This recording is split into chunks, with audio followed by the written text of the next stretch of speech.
জমিদারি পিঠা বানাবো আজকে।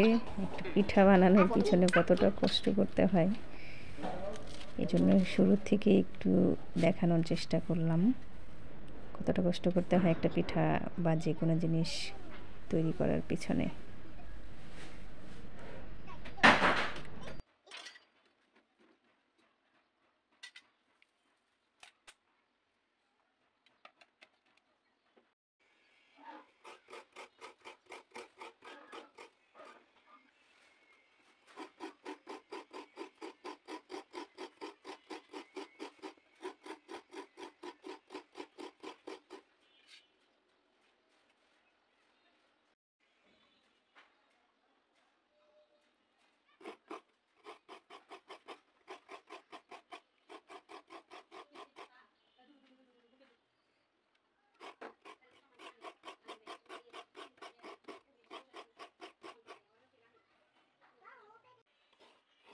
পিঠা বানানোর জন্য নিয়েছি 3টা ডিম, চালের গুঁড়া 1 কাপ, ঘি 1/2 কাপ, 1/4 কাপ ময়দা, 1/3 কাপ গুড়, বেকিং পাউডার, লবণ, নারকেলের কোড়া। আমার আরও 2টা উপকরণ বাকি আছে, আর হচ্ছে 1 কাপ ঘন দুধ। এখন সব শুকনো উপকরণ আমি একসাথে মিশিয়ে চেলে নেব। চালের গুঁড়া,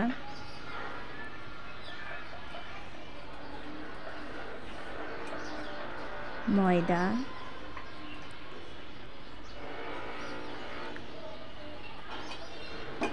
বেকিং পাউডার,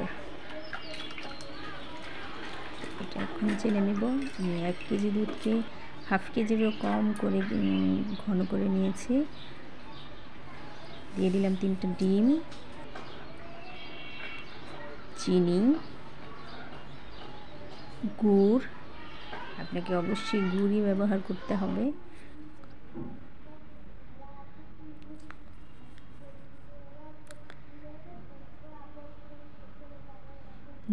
ঘরে তৈরি করা ঘি, এটা আমার ঘরে তৈরি করা ছিল।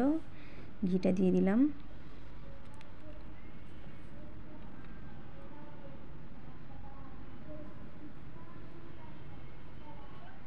একটু লবণ, ঘন দুধ ঘন করেই দিতে হবে। গুঁড়া দুধ দেওয়া যাবে। এখন নেড়ে নিব। যদি কারো বেকিং পাউডার না থাকে, বেকিং সোডার সাথে সামান্য কর্নফ্লাওয়ার মিক্স করে আপনারা 1 চামচের মতো ব্যবহার করতে পারেন, এটাও খুব ভালো কাজ আসবে। অথবা এটার সাথে সাথে সামান্য পরিমাণে ইস্ট দিতে পারেন। এখন আমি শুকনো উপকরণগুলা সবগুলা দিয়ে দেব, মিক্স করে নেব। একটু একটু করে দিয়ে তারপরে মেশাবো। একসাথে দিয়ে দিলে এটা মিক্স করতে সমস্যা হয়ে যাবে। নারকেল কোড়ানো নারকেল, অবশ্যই ফ্রেশ নারকেল ব্যবহার করতে হবে। নেড়ে মিশিয়ে নেব, নেড়ে মিশিয়ে নেব।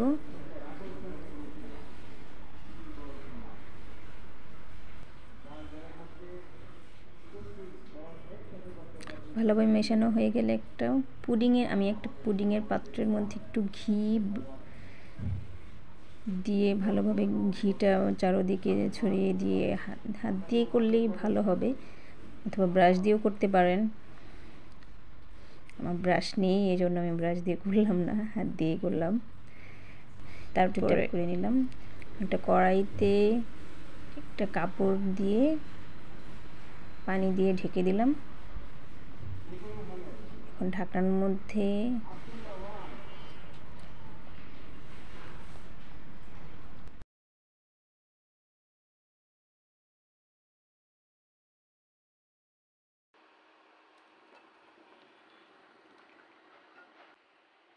দেড় ঘন্টা পর একটু চেক করে দেখলাম এখনো হয়নি, একটু বাকি আছে।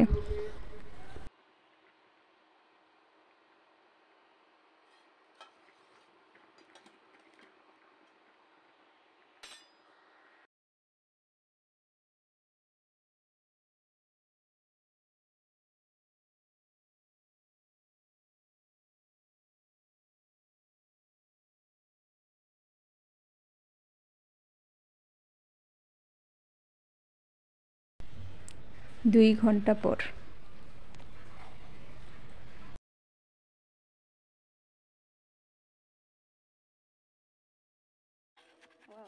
Happy birthday.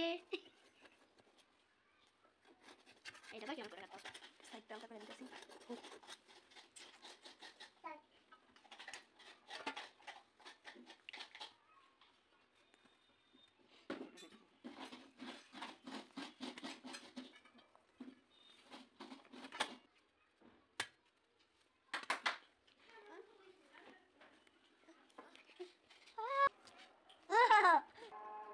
Soft. Wow.